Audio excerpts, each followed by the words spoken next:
Hi friend, সকলে কেমন আছেন? চলে এসেছি নতুন আর একটা ব্লগ নিয়ে। শাশুড়ির তো শরীর খারাপ, জানেন, পা ভেঙে গেছে।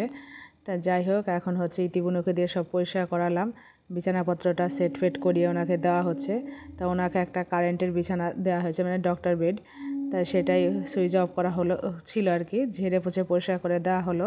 তাই বেডটা বারে বারে স্লিপ কেটে চলে যাচ্ছিলো, তার জন্য আগে যে ওনাকে যে তোষকটা শোয়ানো হতো সেই তোষকটা হচ্ছে পেতে দেওয়া হলো, তার উপরে এই বেডটা দেওয়া হলো যাতে স্লিপ কেটে সরে না যায় বা পড়ে না যায়। তা যাই হোক, ওনার তো গা হাত পা মুছিয়ে মাথা ধুয়ে সমস্ত কমপ্লিট করা হলো। এখন হচ্ছে ইয়ে খেলো, একটা স্যুপ খেলো। তা স্যুপ খেলো, তার আবার কিছুক্ষণ বাদে আবার একটা ওআরএসও খেলো। তা আমি মুখ ঘুরিয়ে দেখছি যে কী করছে, কী করে আবার আমার সাথে কথা বলে আমি বললাম, কে এখানে শুয়ে? বলে আমি। তা যাই হোক, এই যে এখন আবার হচ্ছে বিকেলবেলা মেয়ে নিয়ে এসছে ভাত। মেয়েকে দেখে বলছে, তুই ভাত রান্না করিসনি? মেয়ে বলল, কেন, তুমি ভাত খাবে? বলল, হ্যাঁ। তা মেয়ে ভাত মেখে নিয়ে গেছে। মেয়েকে বলছে, আমি তো হাত দিয়ে খেতে পারি না, তুই আমাকে খাইয়ে দে। তা এমনি উনি কারো হাতের খাবার খায় না। তা আবার মেয়েকে বলছে, তুই খাইয়ে দে। মেয়ে খাইয়ে দিলে খায়। আমাকে আবার বলছে, ও দারুণ সুন্দর করে মেখেছে, মানে হাত দিয়ে ইশারা এই করে করে দেখিয়ে বলছে। আবার নিজে নিজেও হাত দিয়ে খেতে যাচ্ছে। মেয়ে বলছে, না, তোমার হাত দিতে হবে না, দিলেই সারা গা হাত পা মাখায়। আর ওই মেয়ে খাইয়ে দিচ্ছে। মেয়ে বলছে যে, না, তুমি আমাকে ছোটোবেলায় খাইয়ে দিতে, এখন আমি তোমাকে খাইয়ে দিই। দিয়ে শুধু মেয়ের হাতে মেয়ে খাইয়ে দিলে খায়, ইতি খাইয়ে দিলেও খায়, মানে ভাতটা খেতেই চায় না মোট কথা। তা যাই হোক, আজকে তো মেয়ে খাইয়ে দিচ্ছে, ভালোই খাচ্ছে। আর পেছনে ওনার জানলার সাইড দিয়ে যাতে নিচ দিয়ে ঠান্ডা হাওয়াটা না আসে, ওই জন্য আমার একটা নাইটি পুরনো দিয়ে দিয়েছি, যাতে ওখান দিয়ে হাওয়া বাতাস পাস না করে। আর পর্দা দিয়েছিল, পর্দাগুলোকে উনি শুয়ে শুয়ে টানতো, আর মানে থুতু ফেলতোই করতো, ছুটে ছুটে দিত। ওই জন্য পর্দাগুলো সব সরিয়ে দিয়েছি, গন্ধ হয়ে যায়। আর ওই স্প্রিংটাকে টেনে টেনে উনি ঝুলিয়ে দিয়েছে, শুধু পর্দা ধরে টেনে টেনে ইয়ে করতো, কিছু পেতো না, হাতে নাগাল যেটা পেতো সেটাই টানতো। ওই জন্য পর্দাগুলো সরিয়ে দিয়েছি। ওইখানে নিচটা দিয়ে একটা নাইটি দিয়েছি, যাতে ঠান্ডা হাওয়া না আসে। যদিও ততটা আসে না, তবু সারাদিন শুয়ে থাকে, ওইখান দিয়ে হাওয়া বাতাস আসে কিনা। তাই গ্লাসে জল দেওয়া হয়েছে। আজকে আবার নিজে হাতে গ্লাসে করে জল খাচ্ছে, বলছে আমাকে দে, আমি খাবো। নিজে নিজে পুরো জলটা, খাবারটা খেলো। আবার জলটা একটু ঠান্ডা ছিল, খেয়ে মুখে দিয়ে বলছে খুব ঠান্ডা। ওনাকে সাধারণত গরম জলই দেওয়া হয়, তাই সবসময় গরম জল খাবে, ওই জন্য আজকে একটু নর্মাল যে জলটা হয় সেই জলটাই দেওয়া হলো। একটু উষ্ণ গরম দেওয়া হয় তো, তা আজকে সেই গরমটা দেওয়া হয়নি। তাই এক ঢোক মুখে দিয়ে বলছে খুব ঠান্ডা। আবার সেদিন রাত্রে 3টের সময় মেয়েকে বলছে, আমার জন্য মুড়ি নিয়ে আয়। তা মেয়ে মুড়ি নিয়ে গেছে, মুড়ি আর উনি বিস্কিটটাই ভালো খায়, তাই সেটা দেওয়া হয়েছে। তা আমাকে মেয়েকে বলেছে, তোদের বাড়ির রসগোল্লা নেই? তাই সেই হচ্ছে আজকে রসগোল্লা, সেদিন একটা খাওয়ানো হয়েছে। তা মেয়ে বলছে, মা, রসগোল্লা মাইক্রোওভেনে যে গরম করা হলো ওটা আছে, নিয়ে আসো, ঠাকুমাকে খাইয়ে দিই।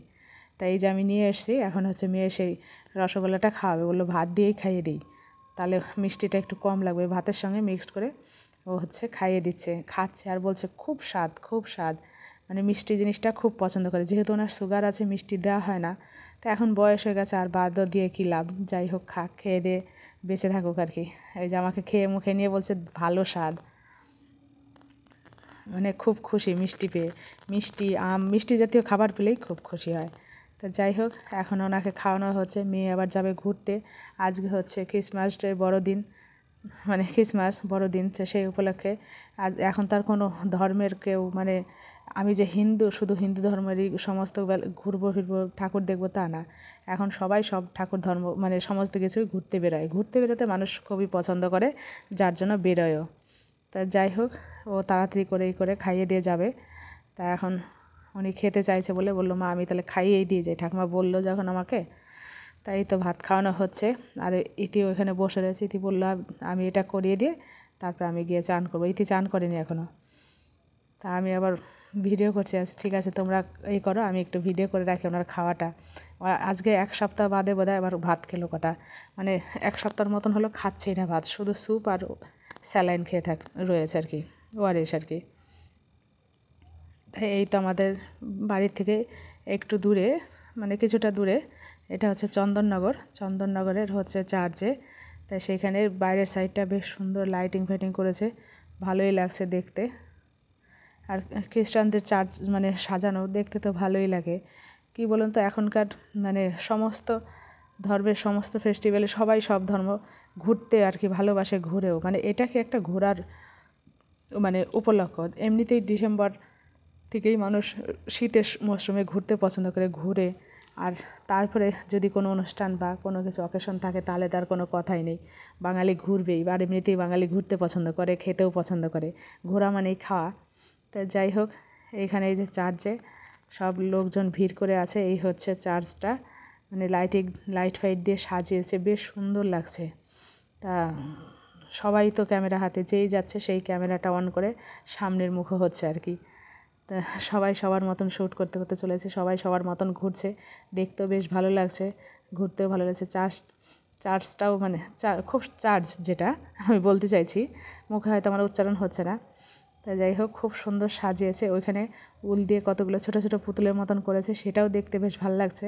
এই যে চার্চটা এক এক সময় এক একটা কালার হচ্ছে লাইটিংয়ের আর কি, দেখতে বেশ ভালোই লাগছে। আমাদের দুর্গাপুজোর যেমন প্যান্ডেলগুলো হয় কালার লাইটিং করে, তেমনি চার্চও ওইরকম লাইটিং করেছে, সুন্দর লাগছে। এই হচ্ছে আউটসাইডটা। এখন আস্তে আস্তে সব ভেতরে ঢুকবে সমস্ত কিছুই।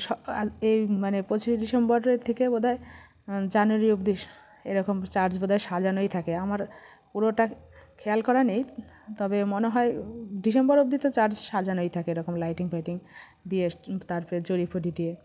প্রচুর লোকের আনাগোনা তো আছে, আর বিশেষ করে বাচ্চারা বেশি, এদের তো বেশি মানে পছন্দ ঘোরাফেরা ছোটাছুটিতে। এই হচ্ছে চার্চের ভেতরটা, বাইরে দিয়ে দেখা যাচ্ছে, ভেতরে ঢুকলে দেখা যাবে। এই যে এখানে ভেতরটা চলে এসছে অলরেডি। তো যাই হোক, আপনাদের বলা হয়নি, আমি কিন্তু এখানে চন্দননগর চার্চে যাইনি, আমার মেয়ে গিয়েছিল। মেয়েকে বললাম আমি তো যেতে পারছি না, তুই যা, তুই গিয়ে একটু ভিডিও শ্যুট করে নিয়ে আসিস, সেটাই আমি দেখব। আর আমাদের আমার বন্ধুদের যারা আছে, আমার ভিউয়ার যারা আছে, তাদেরকে আমি দেখাবো আমাদের এখানকার কেমন কী হয়। তা আমাদের এখানে একটা চার্চ আছে, সেখানে আর যাওয়া হয়নি। তা শাশুড়ি এমনিতেই ওর অবস্থা, তারপরে ইতিবন্ধু বলল দিদি আমি বিকেলে নাও আসতে পারি, সেই জন্য ভাবলাম ফাঁকা বাড়ি থাকবে, ছেলে মেয়ে ঘুরতে যাবে। তো পরে দেখলাম ছেলেও গেল না, তাহলে গেলে মেয়ে বললো মা আমার সঙ্গে তুমি গেলে যেতে পারতে, তখনই যাওয়ার সময় বলেছিল। তা আমি বললাম আগে বললে হয়তো যাওয়া যেত, ও ছেলে বেরোবে। আবার ইতি বললো না আমার যাওয়া হয়নি একটু প্রবলেমের জন্য। তা যাই হোক, ভিডিওটা আর বেশি বড় করব না। আমার ভিডিওটা ভালো লাগলে লাইক শেয়ার সাবস্ক্রাইব অবশ্যই করবেন, আমার চ্যানেলটার সঙ্গে থাকবেন, আমার পাশে থাকবেন, আর আমাকে খুব খুব খুব সাপোর্ট করবেন। ভালো থাকবেন, সুস্থ থাকবেন, সাবধানে থাকবেন। টাটা বাই, শুভরাত্রি। এটা হচ্ছে ব্যাক করার টাইম।